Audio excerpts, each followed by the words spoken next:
आज हम बात करने वाले हैं करणी माता के बारे में। इनसे संबंधित कुछ बातें हैं जो एग्जाम्स में पूछी जाती हैं हमेशा। तो करणी माता का जो जन्म है वो सुआप गांव फलोदी के अंदर होता है। कहाँ होता है? देखो, जन्म की बात करें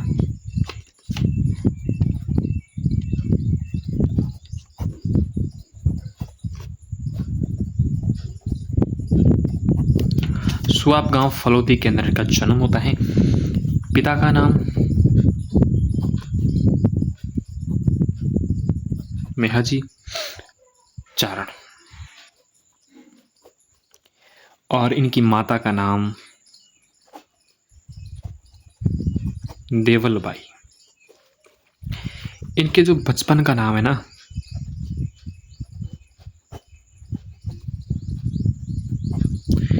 वो था रिद्धिबाई। ठीक है, रिद्धिबाई इनके बचपन का नाम था। जन्म इनका सुआप गांव फलोदी के अंदर होता है। मेहाजी चारण इनके पिताजी हैं और माताजी का नाम देवलबाई है और इनके बचपन का नाम रिद्धिबाई था। इनका जो मंदिर है ना, वो देशनोक बीकानेर के अंदर है। ठीक है, और इस मंदिर को जो आधुनिक स्वरूप दिया है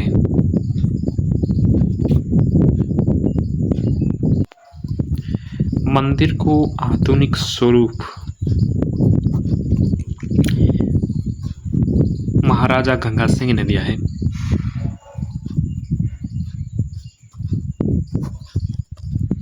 यानी करणी माता का जो मंदिर है, मुख्य मंदिर, वो देशनोक बीकानेर के अंदर है। इस मंदिर को जो आधुनिक स्वरूप दिया है वो महाराजा गंगा सिंह ने दिया है।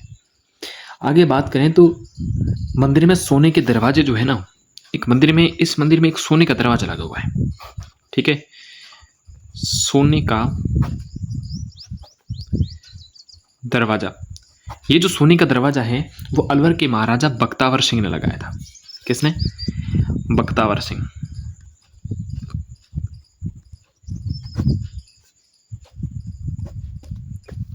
और बख्तावर सिंह कहाँ के थे? अलवर के राजा थे। यानी आधुनिक स्वरूप जो दिया वो महाराजा गंगा सिंह ने दिया। और बख्तावर सिंह जो अलवर के हैं, उन्होंने क्या चढ़ाया था? सोने का दरवाजा लगाया था। ठीक है, बीकानेर के राठौड़ वंश की कुलदेवी है ये करणी माता जो है। बीकानेर के राठौड़ों की कुलदेवी है। ठीक है, अब आपसे सवाल पूछेंगे कोई कि बीकानेर के राठौड़ों की कुलदेवी का नाम बताइए। तो बीकानेर के राठौड़ों की कुलदेवी का नाम कौन सा है? क्या है? करणी माता है। करणी माता। अब करणी माता का मंदिर कहाँ है? देशनोक बीकानेर के अंदर है। यानी इनका संबंध जो है वो बीकानेर से ज्यादा है, इसलिए बीकानेर के राठौड़ों की कुलदेवी कौन सी है? करणी माता है। चूहों वाली देवी कहते हैं। ठीक है ना। और दो सफेद जो चूहे हैं वो इनके मंदिर में होते हैं, काबा कहते हैं उन्हें। ठीक है,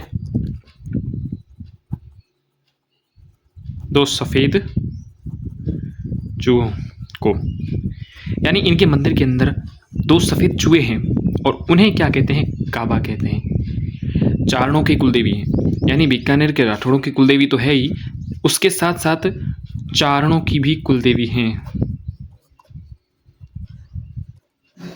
क्योंकि इनका संबंध चारण जाति से था, इसलिए चारणों की कुलदेवी है।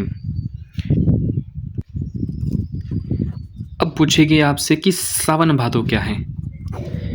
सावन भादो या भादवो, ये मंदिर में रखी दो बड़ी कढ़ाई है।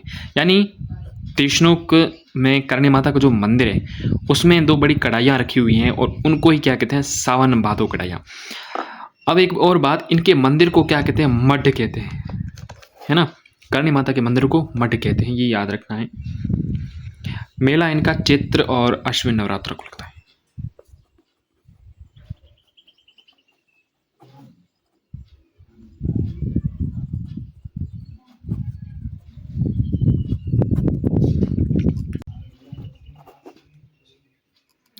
तेमड़ताई माता है, ठीक है ना, तेमड़ताई माता।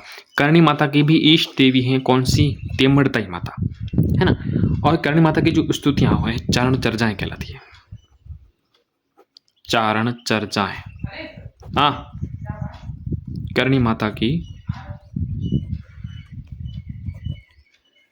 स्तुतियां, यानी करणी माता की जो स्तुतियां हैं वो चारण चर्चाएं कहलाती हैं। करणी माता की जो है वो करणी माता की इष्ट देवी तेमड़ताई माता है। अब देखो, करणी माता की हम बात कर रहे थे, करणी माता की बात कर रहे थे, तो करणी माता का जो जन्म है वो सुअप गांव में होता है, फलोदी के अंदर।